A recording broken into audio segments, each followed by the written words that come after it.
বিশ্বশৰ্মা ডাঙৰীয়াই অসমৰ সমাজ জীৱনৰ কাৰণে বিগত দিনবিলাকত বহু আঁচনি গ্ৰহণ কৰিছে সমাজখন উন্নয়ন আৰু উত্তৰণৰ স্বাৰ্থত। এই মুহূৰ্তত 4টা বিশেষ আঁচনিৰে জনসাধাৰণক উপকৃত কৰিবৰ কাৰণে তেখেতে ৰাইজৰ আগলৈ এই আঁচনিকেইখন আগুৱাই দিছে। তাৰ ভিতৰত এটা হ'ল অৰুণোদয় 3.0, এটা হ'ল মুখ্যমন্ত্ৰীৰ মহিলা উদ্যমিতা আঁচনি, এটা হ'ল মুখ্যমন্ত্ৰীৰ এটিকলি দুটিপাত আৰু এটা হ'ল মুখ্যমন্ত্ৰীৰ আত্মনিৰ্ভৰ অসম অভিযান।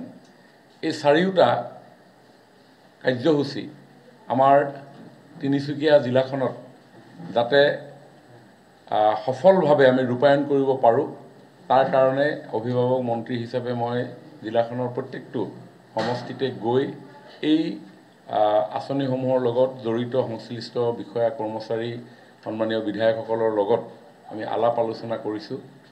আৰু আজি ডিগবৈ সমষ্টিটোত আমাৰ ব্লক ডেভেলপমেণ্ট কাৰ্যালয়ত এই 4খন আঁচনিৰ লগত জড়িত হৈ থকা সকলো বিষয়া কৰ্মচাৰীসকলৰ লগত আমি আলোচনা কৰিলোঁ।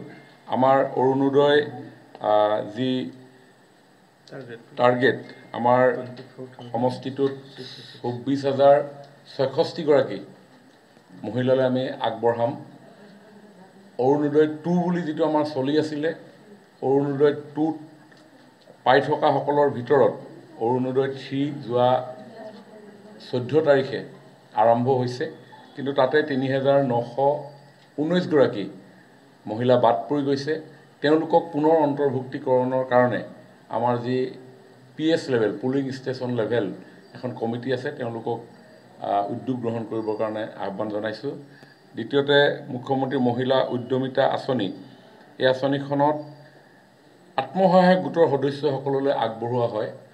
আমাৰ ডিগবৈ সমষ্টিত 1511টা আত্মসহায়ক গোট আছে আৰু 16,122গৰাকী আত্মসহায়ক গোটৰ সদস্য আছে।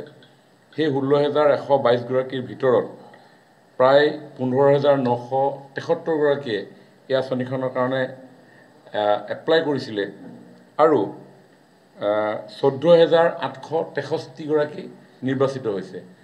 এই যি 15,973গৰাকীয়ে এপ্লাই কৰিছিলে, মাজত যিসকল বাদ পৰি গৈছে, বিভিন্ন ক্ৰাইটেৰিয়া আছে, সেই ক্ৰাইটেৰিয়াসমূহ মিট নকৰাৰ কাৰণে তেখেতসকল বাদ পৰিব লগা হৈছে। তথাপিও যদি কিবা কাৰণত মিছমেটছ হৈছে, সেই মিছমেটছ হোৱা মহিলাসকলকো যাতে ভুল তথ্যৰ কাৰণে যদি কিবা কাৰণত হৈছে, তেওঁলোকক সেইবিলাক শুধৰণি কৰি পুনৰ মহিলা উদ্যমিতা আঁচনিখনৰ নামত তেওঁলোকক অন্তৰ্ভুক্ত কৰিবৰ কাৰণে আজি সিদ্ধান্ত গ্ৰহণ কৰা হয়।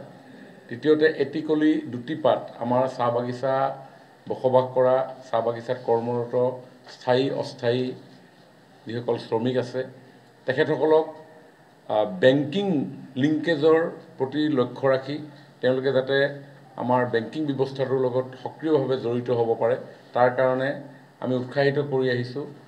আৰু সেই উৎসাহৰ অন্যতম এটা কাৰণ হিচাপেই প্ৰত্যেকজন শ্ৰমিক কৰ্মচাৰীলৈ এই আঁচনিখনৰ জৰিয়তে আমি 5,000কৈ টকা আমি আগবঢ়াম। পইচাটো ডাঙৰ কথা নহয়, এই আঁচনিখনৰ উদ্দেশ্য হৈছে যাতে তেওঁলোকে বেংকৰ লগত সততে যোগাযোগ স্থাপন কৰি তেওঁলোকৰ আৰ্জিত ধনসমূহ সঞ্চয় কৰিব পাৰে, তাৰ কাৰণে উদ্বুদ্ধ কৰা।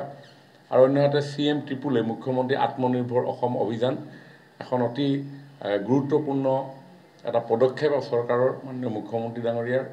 সমগ্ৰ অসমতে 1 লাখ উদ্যমী যুৱক যুৱতীক আমি এই আঁচনিখনৰ জৰিয়তে 2 লাখৰ পৰা 5 লাখ টকা 50% গ্ৰাণ্ট আৰু 50% লোন ইণ্টাৰেষ্ট ফ্ৰী আমি দিয়াৰ কাৰণে প্ৰয়াস কৰিছোঁ। অৰুণোদয় 1ত আমাৰ প্ৰায় 200গৰাকী যুৱক যুৱতীয়ে ডিগবৈ সমষ্টিৰ পৰা এই সুযোগ লাভ কৰিছে আৰু এইবাৰ 593গৰাকী যুৱক যুৱতীলৈ আমি এই মুখ্যমন্ত্ৰী আত্মনিৰ্ভৰ অসম অভিযান আগবঢ়াম।